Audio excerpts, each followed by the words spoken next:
Mbao Eglizy miara-dalana, fiumbonana, fanjaisana anjara, asa fanirahana. Nanokatra ny taona pastoraly fikatroana amin'ity taona 2024 ty ny paroasy Masimbavy Luizy de Maria eto Tanambao. Ka eto no itondrana teny fisaorana manontolo any paroasy indrindra ireo fikambanana masina ny vondrona rehetra tamin'ny fiarahamientana nanomboka amin'ny sabotsy 23 mitohy amin'ity alahady 24 ity. Misokatra amin'ny fomba ofisialy ny tao pikatroana vaovao zay diavina ary maro ny asa zay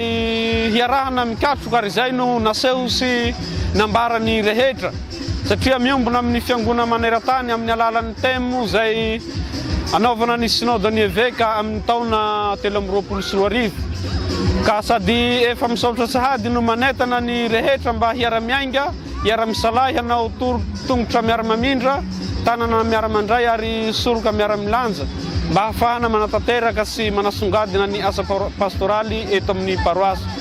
ka akafaliana sy akaravoana ary ao anatin'ny fanantenana tanteraka no anehoana izao teny fisaorana izao satria tsapa fa velona ary tena velona tokoa ny fiangonana eto amintsika. Makasitraka makatelona ary mirarisoa antsika rehetra havitasoa ny asa pastoraly amin'ity taona vaovao diavintsika ity.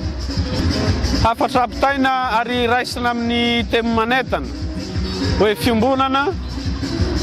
fanjaisana anjara, asa fanirahana ka sady manao antsoavo ny hery velona rehetra no manetana ny ray aman-dreny satria tsapa fa ireo zanatsika maro tonga eto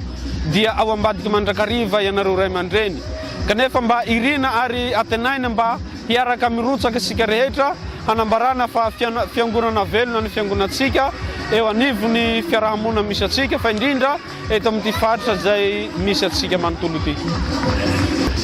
Efa hatromaly natao ny fanazavana momba ny fikambanana masina ary nanetanana ny rehetra mba hiditra ao anatiny satria maro ny fikambanana, maro ny tanora, maro ny zaza zay mbola tsy tafiditra ao anatin'ny fikambanana masina.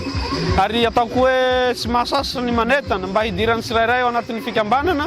fa ny zavatra mahafaly ary efa samy miaiky ny fikambanana rehetra fa tamin'ity androndrany ity dia efa tsy latsaky ny 20 no efa nirotsaka ary niditra tao anatin'ny fikambanana hanambarana fa nisy akony ho an'ny isam-batamolona izay hetsika natao teto amin'ny paroasy izay.